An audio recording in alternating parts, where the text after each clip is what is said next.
السلام علیکم ورحمۃ اللہ وبرکاتہ۔ وعلیکم السلام ورحمۃ اللہ۔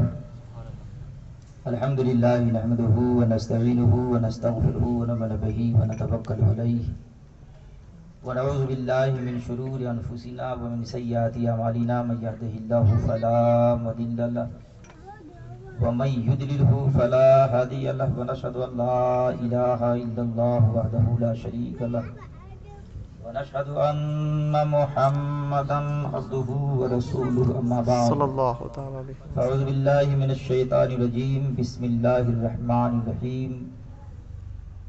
لقد من اللہ علی المؤمنین اذ بعث فیہم رسولا، صدق اللہ مولانا العظیم وبلغنا رسولہ النبی الکریم، ونحن علی ذلک لمن الشاہدین والشاکرین والحمد للہ رب العالمین۔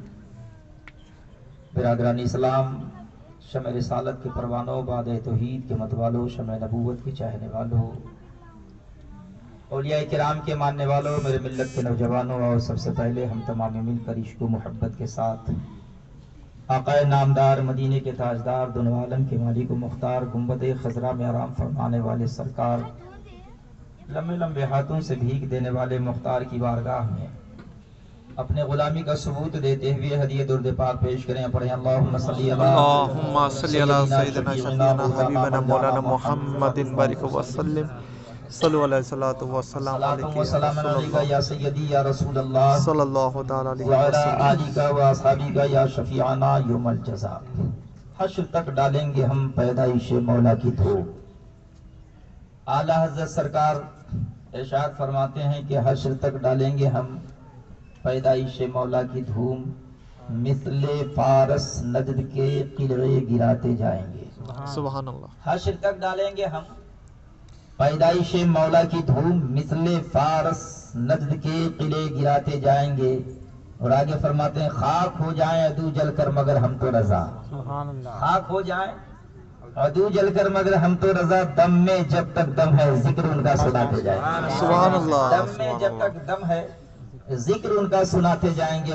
محبوب کی محفل کو، کسی شاعر نے کہا ہے محبوب کی محفل کو محبوب سجاتے ہیں، سبحان اللہ۔ محبوب کی محفل کو محبوب سجاتے ہیں، آتے ہیں وہی جن کو سرکار بلاتے ہیں، سبحان اللہ۔ آتے ہیں وہی جن کو سرکار بلاتے ہیں، اور وہ لوگ خدا شاہد قسمت کے سکندر ہیں، وہ لوگ خدا شاہد قسمت کے سکندر ہیں جو سرور عالم کا میلاد مناتے ہیں۔ سبحان اللہ۔ یہ سب کی تقدیر نہیں ہے، بے شک۔ اور اس کے لیے سب کا انتخاب بھی نہیں ہے۔ مجھ سے پیش رو خطیب اسلام حضرت علامہ مولانا مفتی غلام سرور صاحب نے اچھوتے انداز میں لب کشائی فرمائی ہے۔ حقیقت حال یہی ہے کہ جنہوں نے کہا ہے کامل طریقے سے اگر ایمان والا اس پہ اس کا عامل بن جائے تو انشاءاللہ تعالی دنیا ہماری تھی، ہے اور رہے گی انشاءاللہ۔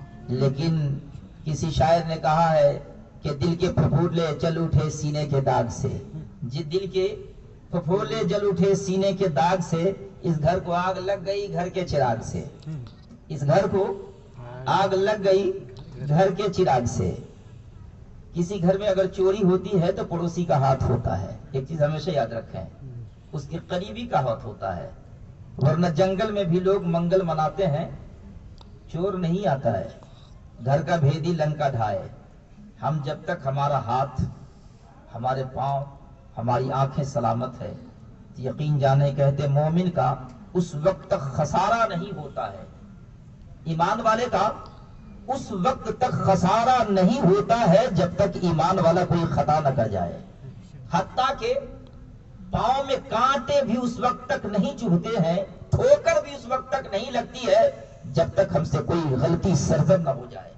یقین جانے اگر کہیں ٹھوکر لگے، کہیں کانٹے چبھیں، کہیں کوئی خسارہ ہو جائے تو پھر کسی اور کو اس غلطی کا صحرا کسی اور کے سر پہ مت باندھو، اپنا محاسبہ کرو، اپنے اندر جھانک کر کے دیکھو کہ مجھ سے کون سی خطا ہو گئی ہے کہ میرا یہ خسارہ ہو گیا ہے، مجھ سے کون سی غلطی سرزد ہوئی ہے جس سے میرا یہ نقصان ہوا ہے. ورنہ مومن کو اللہ تعالیٰ اگر عقل حلال سے دیتا ہے اور اس کے حلال سے انسان اگر کوئی رزق حاصل کرتا ہے تو اس میں خسارہ تو معاب ہے. ہمارے لیے خسارہ کب ہے اور کیوں ہے اس میں بھی ہمارا ہی عمل دخل ہوتا ہے. ہم آج کی محفل جو منا رہے ہیں نا یہ میلاد النبی ولادت مصطفیٰ کے نام پر ہے. اور یقین جانیں یہ دولت یہ ثروت اور یہ مرتبہ جو ہمیں ملا ہے کہ ہم ذکر مصطفیٰ کر رہے ہیں یہ قوت اور طاقت کے بل سے نہیں ہے. یہ ہماری محبت رسول پر ہی دار و مدار ہے اس کا. ہمارے سینے میں جتنی محبت ہوگی اتنے ہی ہم نبی کا ذکر کریں گے اور جو نبی کا ذکر کریں گے اتنے ہی نبی کے فرامین پہ ہم عمل کرنے والے بن جائیں گے. ہمارے آج کے اس محفل کے انعقاد کا دو مقصد ہے. ایک مقصد تو یہ ہے کہ عشق رسول ہمارے مجھ سے ظاہر ہو. ذکر رسول کون کرتا ہے؟ جو رسول سے محبت کرتا ہے. میلاد مصطفیٰ کون مناتا ہے؟ جو نبی سے محبت کرتا ہے. ہمارے گھر میں اگر محفل کا انعقاد ہوتا ہے کہتے ہیں جہاں ذکر حبیب ہوتا ہے سبحان اللہ جہاں ذکر حبیب ہوتا ہے خدا خود بھی قریب ہوتا ہے اور اس کی محفل میں بیٹھنے والا آدمی بڑا خوش نصیب ہوتا ہے. سبحان اللہ. محفل میں بیٹھنے والا آدمی بڑا خوش نصیب ہوتا ہے. تو منانے والا بھی تو بڑا خوش نصیب ہوگا نا. یہ ہماری محبت ہمارا عشق ظاہر کرتا ہے. کسی سے محبت ہو. ایک صحابی ہیں بارگاہ مصطفیٰ میں آئے عرض کیا یا رسول اللہ مجھے حضرت ابو ذر غفاری سے محبت ہے. سبحان اللہ. کیا فرمایا؟ اتنے میں سامنے سے حضرت ابو ذر غفاری تشریف لے جا رہے تھے. بارگاہ مصطفیٰ میں عرض کیا یا رسول اللہ یہ ابو ذر غفاری جا رہے ہیں مجھ کو ان سے بڑی عقیدت محبت ہے. میرے نبی نے فرمایا کیا تو جو اس سے محبت کرتا ہے یہ اس کو معلوم ہے؟ عرض کیا یا رسول اللہ یہ تو معلوم نہیں ہے. فرمایا بھاگ جا ابو ذر غفاری سے بول کہ ابو ذر غفاری میں تجھ سے محبت کرتا ہوں. سبحان اللہ. میں دل سے اللہ و رسول کے واسطے محبت کرتا ہوں. وہ صحابی بھاگے. بھاگتے ہوئے حضرت ابو ذر غفاری کے پیچھے گئے. قریب پہنچے سلام کیا لپٹ گئے. عرض کیا ابو ذر غفاری میں آپ سے دلی محبت کرتا ہوں. سبحان اللہ. اتنا کہنا تھا. حضرت ابو ذر غفاری فرماتے میرے بھائی میں بھی سوچتا تھا کہ اپنی محبت کا تم سے اظہار کروں مگر موقع نہیں ملتا تھا. یقین جان اللہ رسول کے لیے میں تجھ سے بے پناہ محبت کرتا ہوں. سبحان اللہ. میرے نبی فرماتے ہیں